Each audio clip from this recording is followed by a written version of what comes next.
Meet you on this World Summit.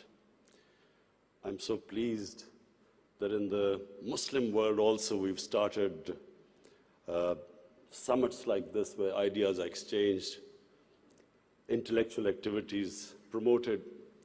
So I want to congratulate you, first of all. And then, before I start my vision of governance in Pakistan, I just want to inform the audience here what was an international sportsman, a cricketer, how did he end up in politics? And then how did he become a prime minister? So I think it'll be interesting for you because then you will understand what I intend to do with Pakistan. You see, I grew up in Pakistan. I'm the first generation of Pakistanis. When Pakistan in the 60s was considered the fastest growing country in Asia, it was actually a model of development for the developing world. I just met Sheikh Mohammed today, and he again reminded me that Emirates Airline was helped by Pakistan Airlines in the 70s. So Pakistan was a country with optimism, hope. We grew rapidly. We had excellent governance system. Our bureaucracy was one of the best in Asia. And that's the Pakistan I grew up in. So then I played international cricket. When I started my international cricket, Pakistan was one of the weakest teams in world cricket. And we were emerging from colonialism. So we took great pride as our team became stronger and it competed. And by the time I left cricket, Pakistan was world champions. So I took pride, like my countrymen, as we competed internationally and we grew in confidence. But unfortunately, our country could not keep up that pace. Countries have, life of a country is in cycles. It's never in a straight line. You go up, you go down, course correction, countries come up, some countries don't go up.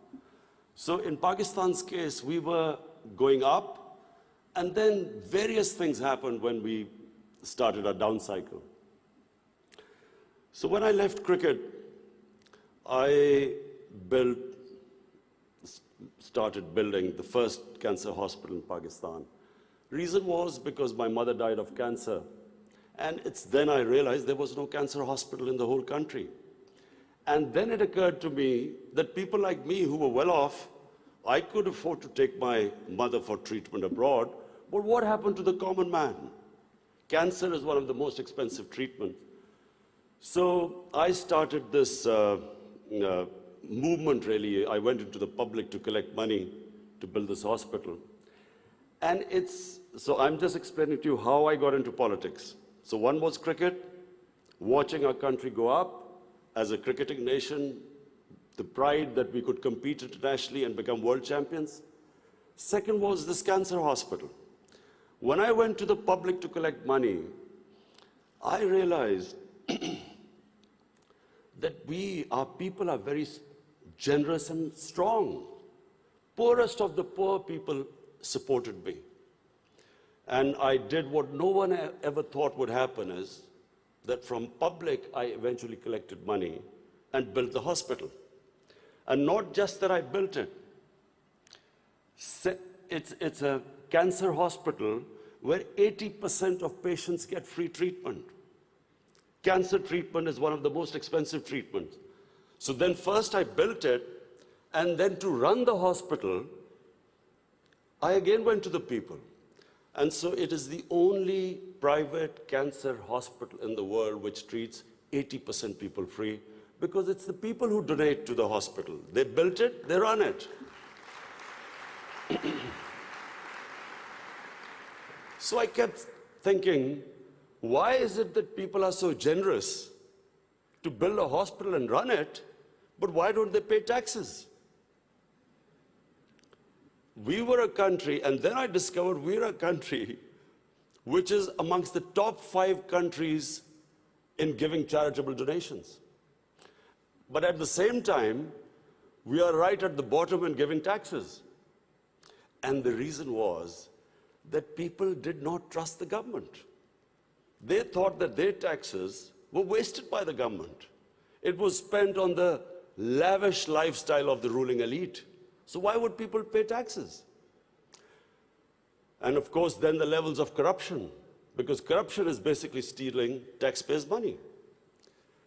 But there was a third reason why I ended up in politics. And that was, I watched, first of all, I used to play professional cricket in England, so half my year was in England and then half in Pakistan.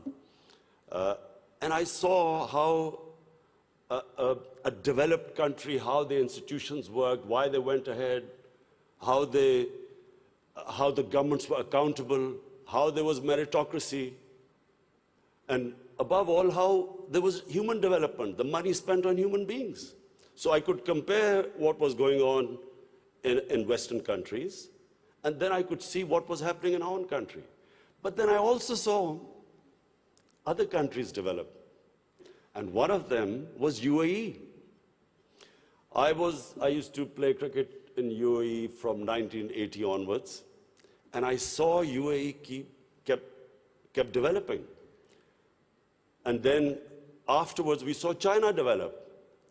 So the common thing in all countries that have gone ahead is governance. And governance has two aspects. One is a government has to be accountable. The more accountable a government, the more clean a government, the more successful it is. And secondly, again I repeat, is meritocracy. The better the system of getting the best talent to the top, the better the country. Let me just give you a sporting example. Australia is the most successful cricketing country in cricket history of over 200 years, because Australia has the best system of bringing its talent up. Pakistan, in my opinion, and I'm not prejudiced, I understand cricket better than probably everyone in this hall. Pakistan has the greatest talent. Of all the countries I've played, I've never seen as much talent as in Pakistan. But we do not have a system of bringing that talent up. So what's the point of having great talent if you do not have a system of meritocracy which brings the talent up? And that's in every field. In the 60s, the reason Pakistan went up, because our civil service exam was the toughest. It was the most, all the young people wanted to go into Pakistan's civil service. It was the toughest exam. We had the best talent that came up. And in 60s, the reason we progressed, one of the main reasons, was a civil service of very high quality. And gradually, as our system of merit went down, so did the country. So I wanted Pakistan to go up. And as I said, I saw UAE going up. The way each year you came, it changed. It got better and better. And similarly, and of course the greatest example is China. For me, the thing about China, which is just remarkable, no nation in the history of mankind has done what China has achieved. In 30 years, they have brought 700 million people out of poverty. It is just a phenomenon which has never happened in human history. And of course, my motivation, again, of the Pakistan I wanted to see was based, and I'm a student of history, Islamic history especially, was on the Prophet, or Prophet, peace be upon him, the state of Medina, which he created. Now, why do I say the state of Medina? Because the state of Medina laid the foundation of one of the greatest civilizations in the history of mankind. The principles that found the foundation of the state of Medina is what, for the next 700 years, was the greatest civilization on earth. And what were those principles? The state of Medina was founded on incredible principles of justice and humanity. It was the first time a welfare state was made, a state that took responsibility of the weak, what China has done right now. That was the state of Medina, where first time a state took responsible for its poor, its weak, its orphans, its widows. In the state of Medina, the first time pensions were created. Old people were also, it was a humane state. And secondly, there was justice, rule of law. These were the two main things. And the third thing, the Prophet of Islam, peace be upon him, made seeking knowledge a sacred duty. The word was that even if you have to go to China to seek knowledge, you must. Those days going to China meant not coming back. So the emphasis on seeking knowledge. For the next 700 years, all top scientists were Muslims. And that was the state of Medina. It laid that foundation. And then the way minorities, other religious people were treated. The Prophet signed famous, the Misak-e-Medina. There's still a letter in St. Catherine's Church which was signed with the Christians, that your places of worship will be, till the end of time, they will be protected by Muslims. Secondly, that no forcible conversions would be in Islam. Thirdly, the Prophet's last sermon, it is a charter of human rights. It's about how human beings are equal. So it was a humane state created, rule of law, emphasis on education, that led to the growth of Muslim civilization. So this is, in Pakistan, we want the same basis of our state. The rise of what I believe, the way our country will rise, it will go back to those principles. We must, number one, have rule of law, everyone equal before the law. State must be accountable. We must have a welfare state where the state must take responsibility of its poor people. Half our population is on the poverty line or just above, and about 25% are below the poverty line. The state must take responsibility. All policies of the state must be, like in China, how do we lift the people from the bottom? And the most important thing is that we must, in Pakistan, start a reform program. Reforms are painful, but it is essential if we have to get out of our current problems. So, first of all, I joined politics in '96. From '96 to 2013, there was a very small party. Most of the time, it was one step up and 3 steps down. The first election I contested, we were wiped out. Second election, 5 years later contested, we had only 1 seat. Third election, we boycotted, and most of the time people made fun of me, thought we would never make it, because I'm an outsider. I wasn't from the political class. But one big lesson from sports which I learned, you only lose when you give up. So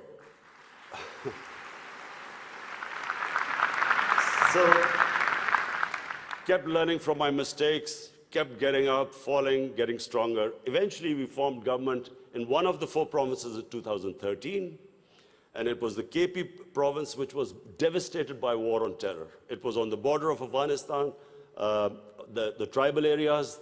The whole fighting took place in that region. The police was devastated by attacks. We had 70% of industry closed, and KP has a reputation that they only give you 1 chance. Each government comes once, it's ousted the next time. So we came in a coalition government, and we started our reform programs. First of all, we started spending money on human development, health and education. Secondly, we did, first time in Pakistan history, no party had done before, we started spending money on climate change. Pakistan is about 8th in the countries that are most vulnerable to climate change. So we took this ambitious mission of planting 1 billion trees in 5 years. And then we reformed the police, depoliticized our police, depoliticized our bureaucracy, and then started tourism. Because KP has a lot of tourist sites. It was the center of Buddhist civilization, so religious tourism, but we have the best mountain scenery there. So anyway, by the end of 5 years, we had half poverty in those 5 years. The poverty had gone half. And a province which never gave you a second chance, we came back with 2/3 majority in 2018. Not only did we win there, then we formed government in the last election. We got 17 million votes, which is the highest ever won by a party. And so now we have our reform agenda. And as I repeat, reforms are painful. You know, when you take reforms, when you make reforms, people suffer. They go through difficult times. It's like a surgery. When you conduct surgery, for a while, the patient suffers, but then he improves. The worst thing that can happen to a society is that you keep postponing reforms because of the fear that you will have opposition, the vested interest will stand up, and you don't do reforms. So we've started on an ambitious reform program. That's number one. We are trying to change improve all our economic policies. We have trying to cut down our fiscal deficit. We are trying to improve exports, cut down our imports. We have unfortunately had to raise bills because we came up with, when we got into power, we had massive fiscal deficit and current account deficit. So we are doing that. But in my opinion, Pakistan now has a chance. Already we are seeing optimism. Investors are coming into our country. We feel that this is the time that Pakistan will take off. The most important thing, and while talking to Sheikh Mohammed last time, he told me something very interesting. He said that you must allow businesses to make money. Investors must make profits. And the reason is simple. If people don't come into business for charity, they come into business to make money. So if they can make money, more people come and invest. So this is what we've done. We have started working on ease of doing business, making it easier for people to do business, easier for the investors. We are changing our tax laws, which were very cumbersome. So we are conducting a series of reforms. And already we're seeing the signs of the country improving. But most important, Pakistan has the best tourist potential. At the moment, we have hardly any tourism compared to other countries. But Malaysia, with just beach tourism and resorts, Malaysia has $22 billion it makes from tourism. Turkey, with beach and historical sites, beach tourism, Turkey has $42 billion from tourism. Now, Pakistan has probably one of the best mountain scenery anywhere in the world. Half the world's highest peaks are in Pakistan. Pakistan has 1,000 kilometers of coastline. Pakistan has the oldest historical monuments, probably as old as anywhere in the world. We have Indus Valley civilization, which is 5,000 years old. We have Peshawar, the oldest living city in the world, 2,500 years. Lahore and Multan, ancient cities. But what we have, probably more than any other, hardly any other country has, is religious tourism. We have, for Muslims, we have the Makkah and Medina of the Sikhs. The Sikh religion has the two holiest sites in Pakistan, and we have just opening those sites for Sikhs. And we have opened up a visa regime. First time in Pakistan, we have 70 countries which can come in and get visa at the airport. We also have, I mentioned I mentioned Buddhist civilization, the Gandhara civilization, which was the cradle of Buddhist civilization, is in KP, north of Islamabad. Some of the ancient sites, the biggest sleeping Buddha, 40 feet, is in Haripur. And then we have, for the Sufis in Islam, we have some of the greatest Sufi, highest number of Sufi shrines all over Pakistan. So what we are doing is we are opening up the country. We are opening up for tourism, investors. And I would like to finish my talk by saying something else which Sheikh Mohammed said. Sheikh Mohammed said, apart from this great thing which has stuck in my mind, that a businessman must make money. You see, what happened in Pakistan was people were making money. Then came 70s and we had a socialist government. When the socialist government came in, everything went anti the big businesses. They was nationalized. And the mindset of our bureaucracy and our politicians was that somehow making money was a sin. So now we are reversing the whole thing. We are now asking businesses that, look, we will help you in making money, because the more money they make, the more investment will come. But the only thing is, the money, as we create wealth, that wealth will be used to lift people out of poverty. So we want an equitable growth. We don't want the rich to get richer and the poor to get poorer. I'm really against this neoliberal economics where you have 62 people owning as much wealth as 3 billion people on this earth. I think that the distribution of growth should be equitable. But the last thing I want to say about what Sheikh Mohammed, I still remember. It's very important that to take risks in life. Sheikh Mohammed said that when 9/11 took place, he immediately called up Sheikh Ahmed in Emirates Airline and said, buy aircrafts and engines of aircraft, because everything went down, prices of planes went down, people were not flying as much. This is the key, in my opinion. This is the difference between very successful people and people who don't take risks. I have played 20 years of international cricket. I saw a lot of players with a lot of talent, but they never made it big because they were scared of losing. They would not take risks. Players with less talent, but that ability to take risks, chances, they also had bad times. But eventually, the ones who took more chances and risks were the ones who made it big. This is the time, my last word is to the investors.